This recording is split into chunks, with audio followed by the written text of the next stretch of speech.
Behold, the Lamb of God who takes away the sins of the world.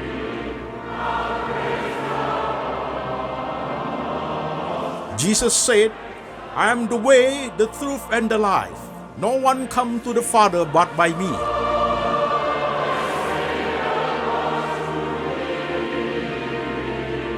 For God so loved this world, so he gave his one and the only Son. Whoever believe in him shall not perish, but have eternal life. Shalom jemaat sekalian, saya Pendeta Antoni Chang. Salam kepada jemaat yang ada di kota-kota di Indonesia dan jemaat yang ada di kota-kota di luar negeri. Hari ini kita online Sunday Service lewat lembaga Antoni Chang Ministry Internasional. Tema kita hari ini adalah apakah depresi bisa disembuhkan? Part 1. Apakah depresi bisa disembuhkan? Part 1. Firman Tuhan kita ambil dari dua bagian. Bagian pertama dari Injil Matius pasal 6 ayat 25 sampai 34. Demikian firman Tuhan.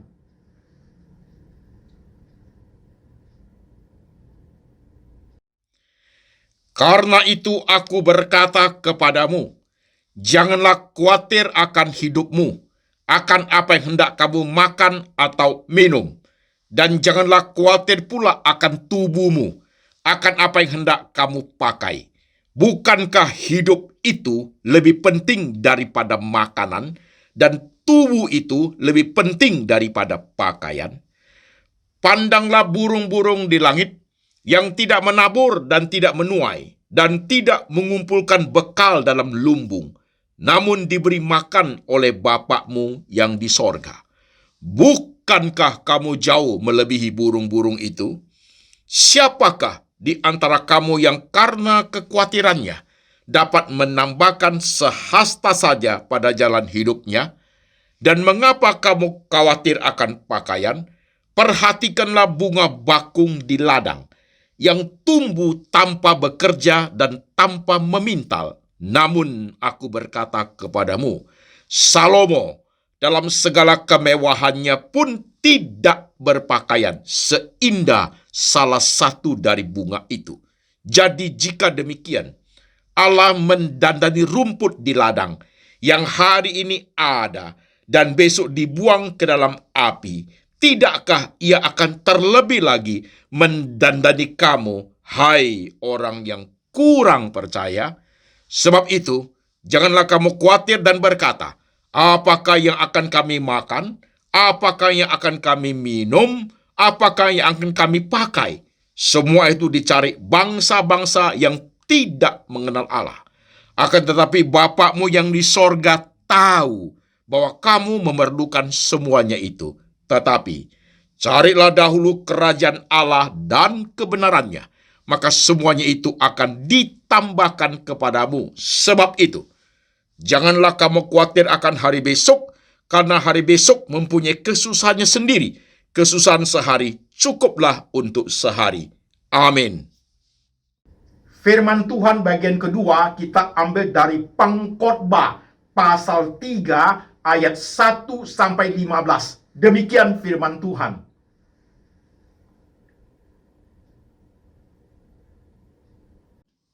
Untuk segala sesuatu ada masanya.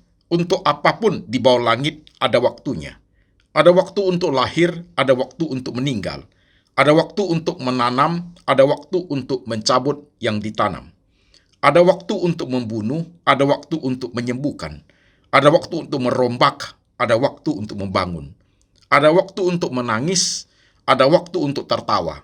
Ada waktu untuk meratap, ada waktu untuk menari. Ada waktu untuk membuang batu, ada waktu untuk mengumpulkan batu.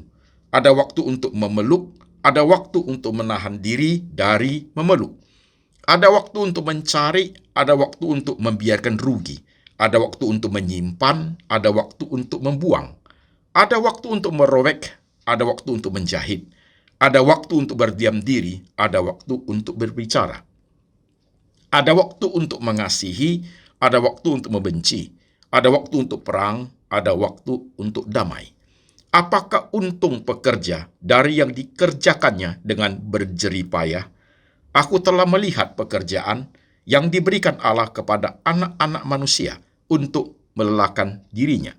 Ia membuat segala sesuatu indah pada waktunya, bahkan ia memberikan kekalan dalam hati mereka.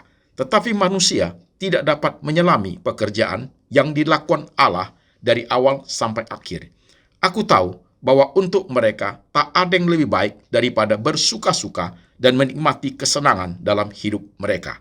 Dan bahwa setiap orang dapat makan, minum, dan menikmati kesenangan dalam segala jerih payahnya, itu juga adalah pemberian Allah. Aku tahu bahwa segala sesuatu yang dilakukan Allah akan tetap ada untuk selamanya. Itu tak dapat ditambah, tak dapat dikurangi. Allah berbuat demikian supaya manusia takut akan Dia. Yang sekarang ada, dulu sudah ada, dan yang akan ada, sudah lama ada, dan Allah mencari yang sudah lalu. Amin. Shalom, jemaat sekalian. Firman Tuhan sudah kita baca, firman Tuhan sudah kita dengar. Sekarang saya mengajak jemaat, mari kita tundukkan kepala, kita berdoa. Tuhan Yesus, kami sudah membaca firman-Mu. Kami sudah mendengarkan firman-Mu. Sekarang roh Tuhan bekerja, mengurapi hamba-Mu ini, boleh menyampaikan firman Tuhan ke dalam bahasa yang paling sederhana, yang gampang dimengerti oleh seluruh lapisan jemaat. Kami ingin hidup kami berkenan kepada Tuhan. Kami ingin ketika kami menjalani suka duka yang kami alami, iman kami berkobar-kobar, roh kami menyala, hidup seiring bersama dengan Tuhan. Kami duduk diam untuk mendengar sabda-Mu. Kami siapkan hati, siapkan pikiran, siapkan iman kami untuk menerima firman Tuhan. Tuhan Yesus berbicara, kami mendengar. Dalam nama Tuhan Yesus, kami berdoa. Amin. Shalom, jemaat sekalian. Apa kabar? Saya berharap semua jemaat dalam keadaan baik-baik saja. Saudara-saudaraku, baik hidup yang berkenan kepada Tuhan, baik hidup suka maupun duka, tetap menjadi suatu jembatan membawa kita tambah dekat dengan Tuhan. Amin. Ini suatu cara untuk mengevaluasi pertumbuhan rohani kita. Kalau hidup senang, kita cinta Tuhan, biasa. Tapi kalau hidup susah, membuat kita jauh daripada Tuhan, itu luar biasa tidak baiknya.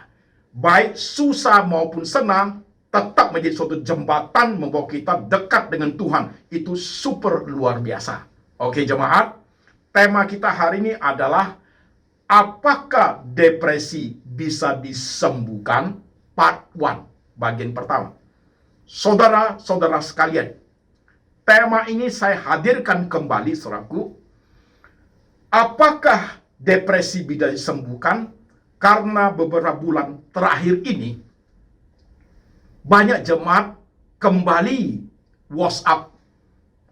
Masalah depresi itu kembali jumlahnya banyak, saudara sekalian. Baik jemaat yang WhatsApp lewat counseling center daripada Laxmi, yang saudara lihat di layar ini ada nomor WhatsApp-nya, atau saudara yang video call langsung dengan saya, atau saudara yang lewat Zoom untuk mempertanyakan kasus yang dihadapi, atau saudara yang langsung ketemu saya karena depresinya sudah sangat parah. Saudara-saudara sekalian, mereka mengalami semua depression itu baik diri mereka sendiri atau orang yang paling dekat. Ketika mereka konseling, mereka mempertanyakan, muncul satu pertanyaan. Pak Pendeta, apakah penyakit depresi anakku, adikku, ciciku, pamanku, papaku, kokoku bisa sembuh ya Pak Pendeta? Itu pertanyaannya, saudara-saudara sekalian. Saudara, mari kita perhatikan. Kita perhatikan, kita start intro dulu jemaat ya. Saudara-saudara sekalian, sebelum kita masuk ke menjawab pertanyaan apakah depresi bisa disembuhkan, saya perlu mengulas sedikit tentang depresi, penyebab depresi. Kalau tentang perbedaan stres dan depresi, tentang hal-hal lain, tahap-tahap depresi, saudara bisa refer ke khotbah saya di YouTube channel PSDR Anthony Chang Preacher. Di sana saya membahas tentang stres dan depresi dengan detail. Saya membahas 5 tahap depresi. Tahap kelima itu orang itu sudah menghilangkan nyawanya sendiri. Di situ dibahas semua secara lengkap kalau saudara ingin tahu secara keseluruhan tentang stres dan depresi. Dan saudara sekalian, bedakan stres dengan depresi. Itu beda, jemaat sekalian. Nah, hari ini kita ingin bicara tentang penyebab depresi itu apa, Pak Pendeta? Penyebab dulu ya, nanti kita baru bicara bisa sembuh atau tidak. Penyebab depresi, kalau kita refer ke firman Tuhan yang kita baca, 2 perikop. Satu adalah Matius pasal 6 yang kita baca tadi itu, tentang kekhawatiran hidup. Yang kedua ada di Pengkhotbah pasal 3 ayat 1 sampai 15 tentang everything has its own time. 2 perikop ini saya integrate, saudaraku. Inilah menjadi suatu center point daripada kehidupan manusia di kolong langit ini, jemaat sekalian. Matius 6 itu bicara mengenai kekhawatiran hidup. Siapa tidak kekhawatiran hidup? Siapa tidak khawatir tentang sandang, pangan, papan? Siapa tidak khawatir masa depan? Siapa tidak khawatir relasi satu dengan yang lain? Jadi masalah sandang, pangan, papan, masalah relasi satu orang dengan orang lain, kelompok orang lain, itu menyebabkan masalah kekhawatiran itu muncul. Itu center point, saudaraku. Penyebab depresi muncul dari situ. Yang kedua, kitab Pengkhotbah tadi, everything has its own time. Kitab itu mengatakan segala sesuatu ada waktunya. Ada nangis, ada tawa. Ada lahir, ada mati.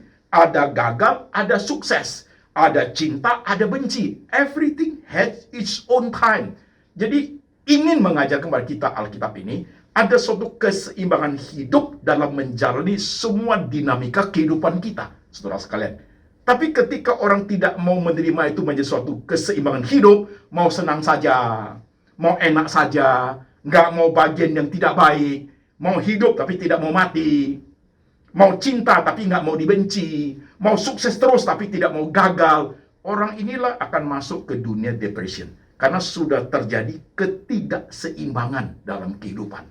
Sehingga Matius pasal 6, Pengkhotbah pasal 3 diintegrate, itu center point penyebab daripada manusia itu mengalami depression. Oke jemaat, sekarang kita satu step ke depan lagi.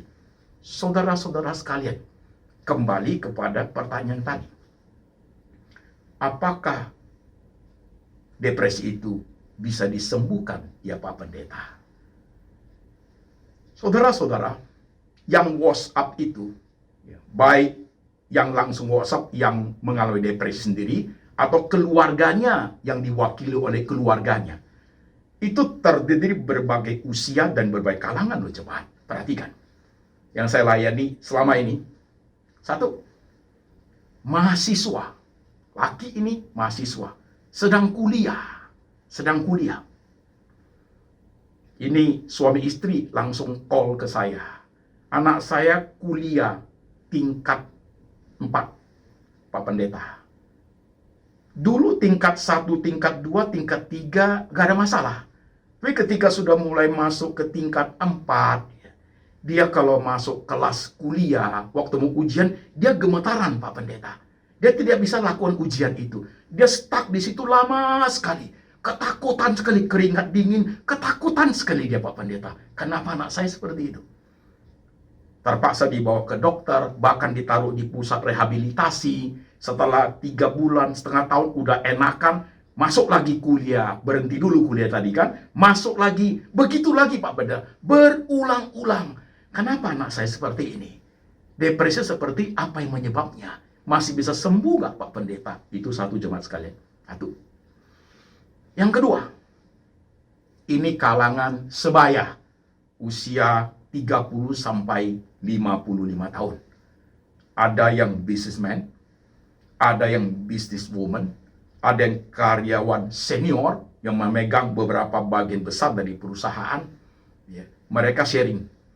Aku ketakutan terus Pak, ketakutan terus. Tidak bisa tidur 3 hari. Pekerja diberikan kepada saya pegang banyak bagian di perusahaan besar itu Pak Pendeta. Saya seperti overload. Dan saya takut sekali, bahkan takut ke kantor.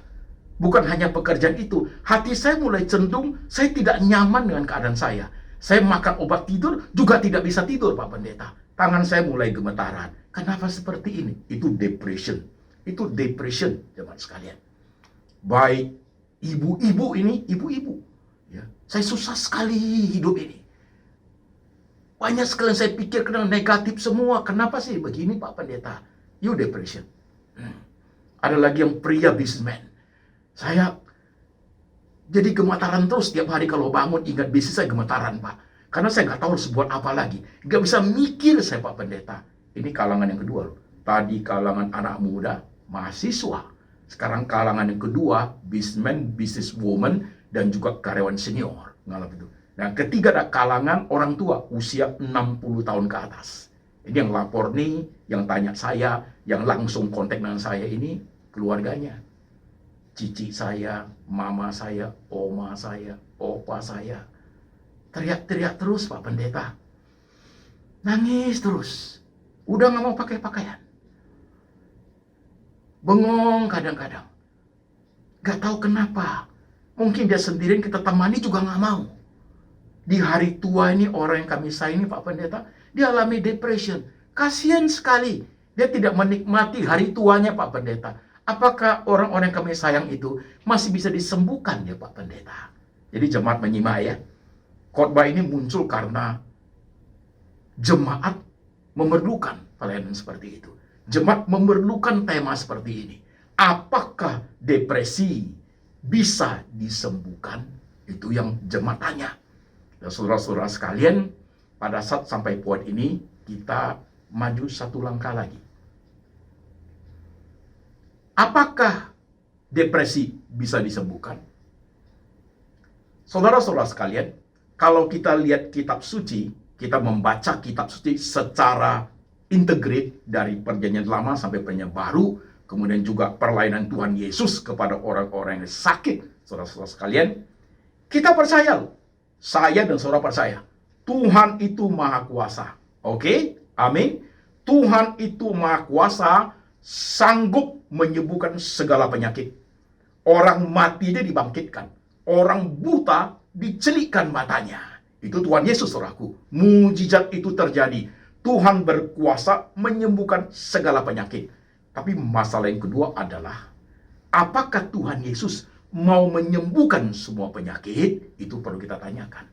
Peristiwa di kolam Bethesda, ketika Tuhan menyembuhkan seorang yang lumpuh puluhan tahun, orang itu sembuh dan berjalan. Di samping itu masih banyak mereka yang sakit. Di situ dikatakan kalau malaikat turun, air itu bergelombang kolam itu. Barang siapa yang lompat ke dalamnya sembuh. Dan mereka yang di samping itu ada yang sakit tidak mampu lompat, termasuk orang yang lumpuh ini. Tuhan sembuhkan dia. Tapi tidak diceritakan, tidak dikatakan di Alkitab, maka Tuhan selanjutnya menyembuhkan semua orang di kolam Bethesda. Tidak, saudaraku. Hanya satu orang yang lumpuh itu. Apakah Tuhan mau menyembuhkan semua orang sakit? Saya rasa tidak, jemaat sekalian. Kalau Tuhan menyembuhkan semua orang sakit, terjadi kepincangan dalam dunia yang kita hidupi. Orang tidak bisa mati. Orang hidup terus, usia tambah tinggi. Karena kenapa? Setiap kali kita berdoa, Tuhan harus ikuti apa yang kita mau. Orang itu kok didoakan, harus sembuh. Siapa yang mati? Kakek nenek kita, grandpa, great grandpa, engkong kita yang sudah umur 2000 tahun masih hidup sampai hari ini. Karena waktu dia udah kelihatan mau mati, kita doakan Tuhan Yesus harus sembuhkan. Ada 8 engkong di rumahmu, habislah men, jatuh miskin. Kan begitu kan? Ada orang mati, ada bayi dilahirkan. Jadi terjadi satu keseimbangan. Tapi kalau Tuhan sembuhkan semua, bagaimana kehidupan ini, saudara sekalian? Perlu berhikmat loh kita memahami cara kerja Tuhan. Tuhan berkuasa menyembuhkan semua penyakit, amin. Tapi apakah Tuhan mau menyembuhkan semua penyakit? Belum tentu Tuhan mau. Nah, dengan pemahaman seperti ini, kita kembali kepada pertanyaan tema ini. Apakah depresi bisa disembuhkan? Jawabnya bisa. Tapi harus kita ingat pertanyaan yang tadi. Apakah Tuhan mau menyembuhkan depresi? Tuhan bisa menyembuhkan depresi, dan Tuhan juga bisa tidak mau menyembuhkan depresi. Maka ketika saya membahas tentang soal depression, beberapa khotbah berseri di lembaga Anthony Chang Ministry Internasional, saya mengatakan satu kalimat inti. Kesembuhan tentang depresi, harus ingat, kesembuhan tentang depresi 90% anugerah Tuhan, 10% usaha manusia. 90% kuasa dan anugerah Tuhan, 10% usaha manusia. Ingat itu jemaat, ingat betul. 10% usaha manusia. 10% itu apa ya Pak? 10% itu makanlah obat, carilah dokter, cari psikolog, cari psikiater, cari pendeta, supaya diterapi, diajarin firman Tuhan. Itu semua adalah 10% usaha daripada manusia. Itu harus ada, saudaraku, harus ada. Menjadi kendala adalah ketika orang yang mengalami depresi maupun keluarga dekatnya tidak mau mengerti ketika diajarkan. Jadi masalah, saudara-saudara sekalian. Jadi masalah. Nah, saudara menyimak. Lanjut, saudaraku ya. Dari pengalaman hidup saya sekian puluh tahun, melayani orang-orang depression, saudaraku ya, melayani orang-orang depresi itu, sebagian sembuh, sebagian tidak. Sebagian sembuh, sebagian tidak. Ya, sebagian lagi, ya, malah tambah parah, jemaat. Iya. Kok bisa begitu, Pak Pendeta? Dengarkan penjelasan saya. Jadi ketika saya melayani mereka mengalami depresi itu, saya kategorikan menjadi 3 kelompok, jemaat sekalian. Kelompok pertama adalah orang-orang sembuh dari depresi, sembuh total, sembuh total. Itu sudah pasti meliputi 90% anugerah Tuhan, 10% usaha manusia. Kategori kedua, orang yang depresi itu tidak sembuh. Sekalipun ada usaha manusia, tapi tidak ada anugerah Tuhan. Kategori ketiga adalah orang yang tambah parah sakitnya. Mengapa seperti ini? Jemaat memperhatikan. Masalah orang yang sakit depresi plus orang-orang yang dekat dengan orang sakit itu, keluarga dekat saudaraku, itu mengambil peran dalam penyembuhan kepada si sakit, saudaraku. Sekarang perhatikan. Kategori kelompok pertama yang sembuh dari depresi itu, saya layani saudaraku, mereka itu nurut. Saya ajarin, iya Pak Pendeta. Keluarganya pun kooperatif. Menceritakan semua kasusnya dari A sampai Z itu saudaraku. Saya harus tahu kasusnya. Gak boleh ditutupi. Karena kalau ditutupi, dia tidak akan sembuh total. Masalah yang dihadapi mungkin 10 tahun yang lalu. 10 tahun yang lalu. Itu membawa sesuatu yang berdampak negatif. Dia sampai hari ini dia exploded menjadikan dia seperti itu. Harus tahu. Orang yang dekat dengan dia itu harus jujur kepada saya. Supaya saya bisa menangani satu persatu sampai orang itu sembuh total. Nah yang saya talangnya ada beberapa saudaraku sembuh total. Ada satu sebentar lagi married dari Surabaya. Waktu dia mahasiswa, gemetaran dia saudaraku, gemetaran. Gak bisa kuliah lagi, gemetaran. Ada sembuh dalam 6 bulan sampai 1 tahun saya tangani, sembuh total. Dan sekarang udah mau married, sudah jadi dokter saudaraku, udah mau married, sembuh total dia. Ada juga seorang ibu, juga sembuh total. Karena mereka mau nurut saudaraku. Mereka mau nurut, mereka ikuti, dan terapi yang saya lakukan mereka ikuti. Cara menyampaikan firman Tuhan ke mereka itu saya jalani, mereka bisa mengerti dengan baik. Orang depresi tidak boleh kasih firman Tuhan yang susah-susah buat dia. Baca ya, baca imamat, tambah gila dia men. Nggak ngerti dia, nggak bisa, dia udah pusing suruh baca imamat. Korban bakaran ini, burung ini, lama-lama tambah depresi dia. Bukan begitu pendekatan firman Tuhan kepada orang depresi, ada caranya jemaat sekalian. Itu kategori pertama, orang itu sembuh total. Sembuh total. Yes. Kategori kedua adalah orang itu tidak sembuh. Kenapa orang tidak sembuh? Satu, karena orangnya auban. Dia mau bawa ininya sendiri. Tidak mau makan obat. Diajar terapi, enggak mau. Diajarin firman Tuhan, tidak mau dengar. Termasuk orang tuanya tidak kooperatif. Karena saya melihat kasus tertentu, orang ini sudah parah. Sudah nggak pakai celana. Gitu. Ini harus dibawa ke pusat rehabilitasi, Bu, Pak.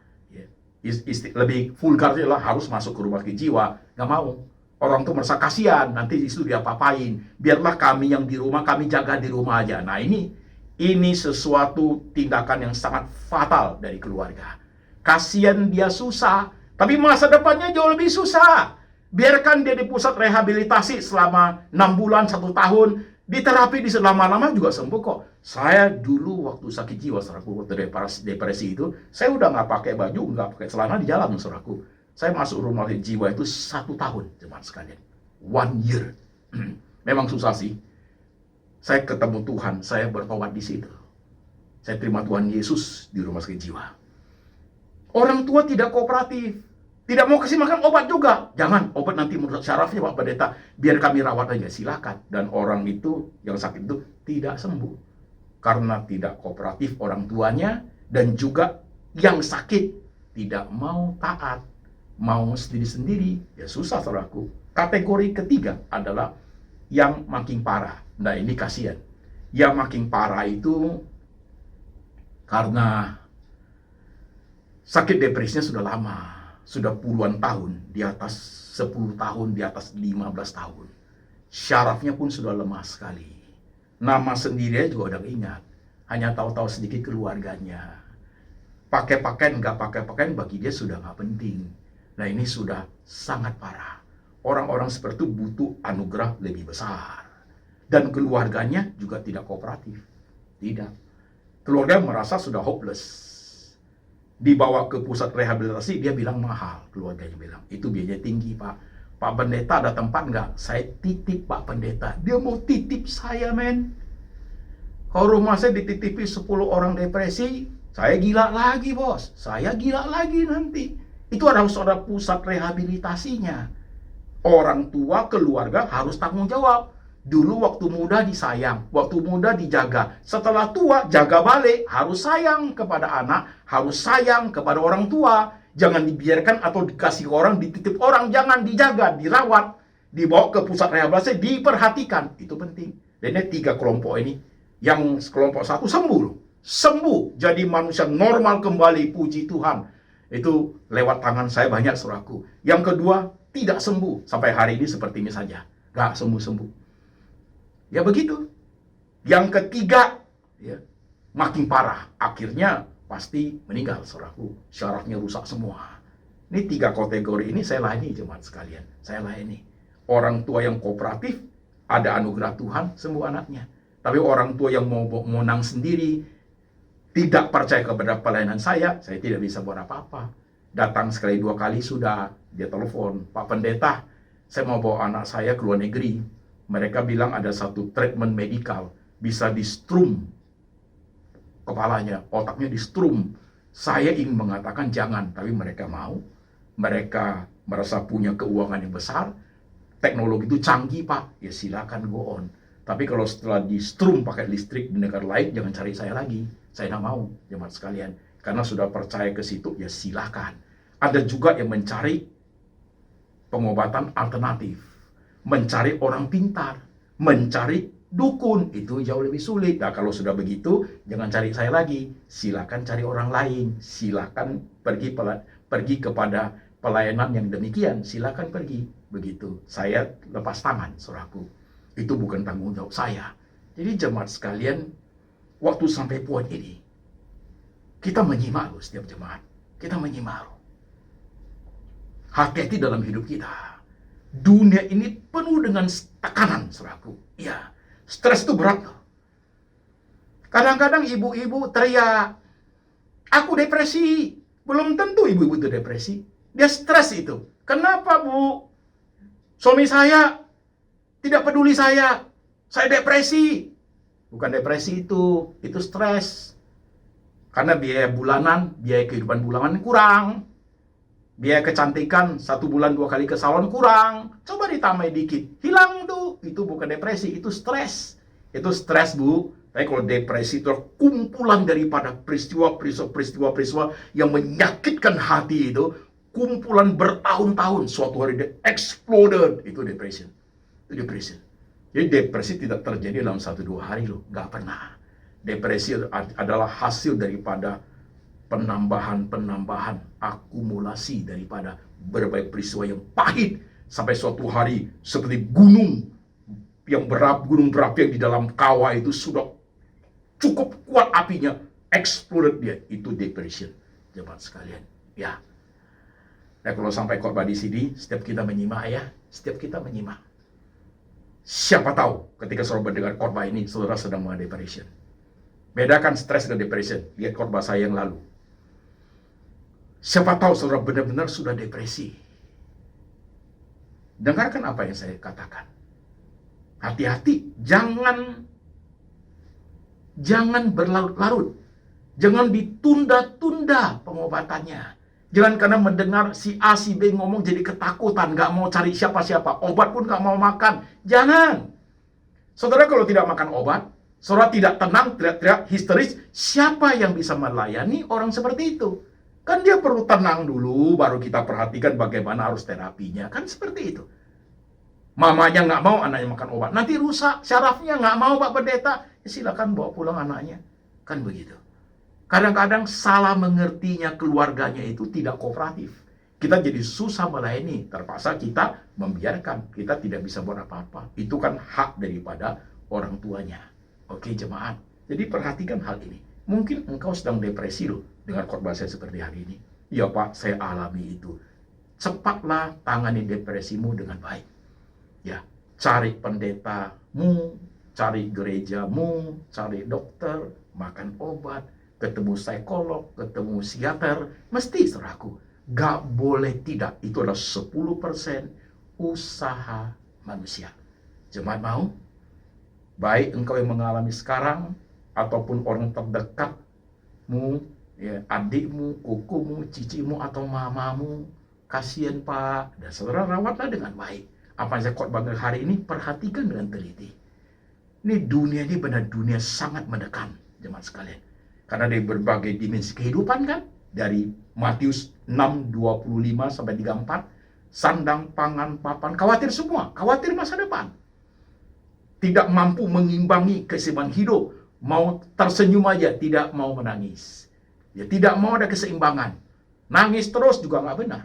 Senyum terus juga nggak benar. Ya ada senyum, ada nangis, saudaraku. Ada susah, ada senang lah. Ada saatnya bergembira, ada saatnya bersedih. Harus ada keseimbangan itu. Mau gembira terus, mana ada kehidupan begitu? Mana ada? Kecerdasan rohani seorang anak Tuhan adalah ketika mampu melihat semua itu adalah bentuk keseimbangan yang diajarkan oleh firman Tuhan. Maka Yesus berkata di Matius tadi, jangan khawatir hari besok. Hari besok masih ada kesusahan sehari. Masih ada kesusahannya. Kesusahan sehari, cukuplah sehari. Artinya apa? Depending on God. Bergantunglah kepada Tuhan hidup ini. Bergantung kepada Tuhan. Di depan ada Tuhan Yesus di situ.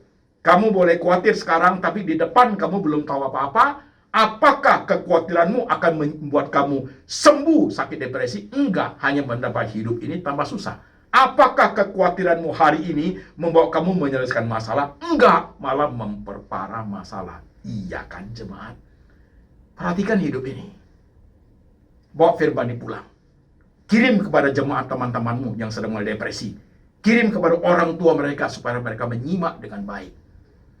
Setiap kita ini, setiap manusia ini, ada gejala kejiwaannya loh. Jangan pikir nggak ada. Saya masih ingat puluhan tahun lalu. Ketika seorang dosen membawakan satu seminar tentang depression. Tentang gejala sakit jiwa. Setelah selesai seminar, saya tanya sama dia. Pak dosen, gejala kejiwaan itu terjadi pada semua orang. Dia bilang iya. Pasti. Bedanya adalah orang-orang tertentu bisa gejala kejiwaannya 1%, 2%. Ada sebagian orang juga gejala kejiwaannya 0,00 sekian persen.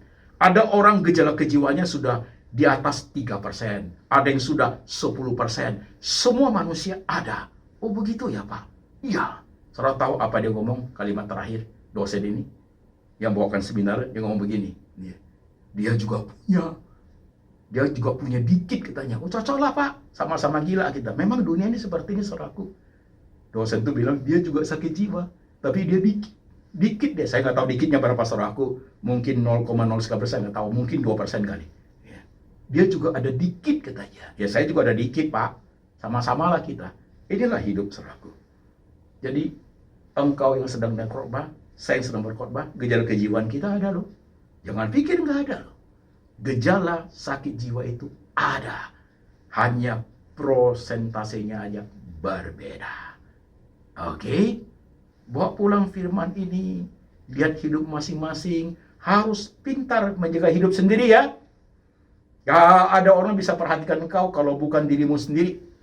Kalau sudah ada gejala seperti cepat-cepat cari dokter, cepat-cepat cari obat, cepat-cepat cari pendeta, sharing, jangan tertutup sendiri, nggak mau sharing ke siapa-siapa, mau tunggu dia exploded, mau tunggu dia lari keluar dia pakai celana, mau tunggu begitu, baru cari medical, baru cari pengobatan. Jangan, kalau sudah tahu sudah nggak benar nih saya Pak Pendeta, 3 hari tidak tidur, nggak tahu harus mikir pun nggak bisa, tangan mulai gemetaran Pak Pendeta, kaki lemas sekali, rasanya hidup ke depan tuh gak ada artinya, mata sinar mata pun kosong begitu, itu depression. Bedakan depression dengan kerasukan setan, itu tidak sama jemaat sekalian. Oke, sampai di sini part 1. Nanti ketemu kita di apakah depresi bisa disembuhkan part 2. Firman Tuhan akan disampaikan nanti di bagian kedua. Jemaat menyimak, bawa firman ini pulang. Perhatikan dirimu masing-masing. Amin. Mari kita tundukkan kepala, kita berdoa. Saudara-saudara sekalian, perhatikan hidupmu masing-masing. Perhatikan dirimu masing-masing. Dunia yang kita hidup ini sangat menekan. Penuh dengan stres. Bahkan sudah banyak orang masuk ke dunia depression. Bahaya laten depresi itu sangat menakutkan. Apakah kita bagian dari orang seperti itu? Kau simak hidupmu masing-masing. Problem hidupmu masing-masing. Problem masa lalu yang menghantui engkau sampai hari ini. Kau tak bisa menerima kenyataan hidup. Berdoa sendiri kepada Tuhan. Tuhan tahu apa yang sedang kamu alami. Tuhan tahu akar pahit dalam hatimu. Tuhan tahu air matamu sudah mengalir ke dalam, sudah tidak keluar. Sudah mengalir ke dalam air mata itu. Orang lain sudah tidak mau tahu hidupmu. Itukah engkau orangnya? Hari ini Tuhan mau tahu. Tuhan Yesus mau peduli. Tuhan mau tolong engkau. Tuhan mau memperhatikan engkau. Tuhan berkenan untuk menyembuhkan engkau. Berharaplah kepada Tuhan. Hai jiwaku, mengapa engkau gelisah dalam hatiku? Mengapa engkau gundah gulana? Berharaplah kepada Tuhan juru selamatku. Tuhan Yesus, hari ini setiap jemaat yang kepalanya tertunduk di hadapan engkau. Engkau tahu bagaimana situasi, kondisi kehidupan mereka. Sosial, ekonomi, dan kesehatan mereka ya Tuhan. Kau tolong Tuhan Yesus di tengah kemelut yang mereka hadapi. Buka jalan Tuhan. Buka jalan untuk setiap permasalahan mereka ya Tuhan. Sembuhkan pada saat mereka sudah tidak tahu harus buat apa. Pikiran mereka sudah tidak bisa pikir. Tangan mereka gemetaran Tuhan Yesus. Setiap bangun pagi mereka bingung. Tuhan, Engkau yang tolong. Turunkan anugerah-Mu kepada umat-Mu ya Tuhan. Biar firman hari ini, tema hari ini menjadi suatu air yang sejuk dalam hati mereka. Firman Tuhan hari ini menjadi suatu nutrisi kehidupan dalam kehidupan mereka yang sedang mereka lanjutkan. Tuhan yang memimpin. Terima kasih Tuhan. Letakkan tangan-Mu di kepala jemaat. Letakkan tangan-Mu di hati jemaat. Perbaharui mereka ya Tuhan, supaya mereka hidup berkenan kepada Engkau. Mereka kuat, tabah, tegar menjalani segala situasi, kondisi dunia yang mereka arungi ya Tuhan. Suka duka yang mereka jalani ya Tuhan Yesus. Dan biar berkat ini turun atas mereka. Kasih dari Bapa dari surga turun atas jemaat. Yesus Kristus gembala yang baik, pemelihara jiwa kami, selalu menuntun jalan hidup kami. Dan Tuhan Roh Kudus selalu mengajarkan kitab suci supaya kami ingat akan firman Tuhan. Hidup berkenan kepada Tuhan. teguh dalam Tuhan sampai selama-lamanya. Sampai suatu hari Tuhan Yesus datang kembali menjemput setiap orang percaya. Dalam nama Tuhan Yesus. Amin.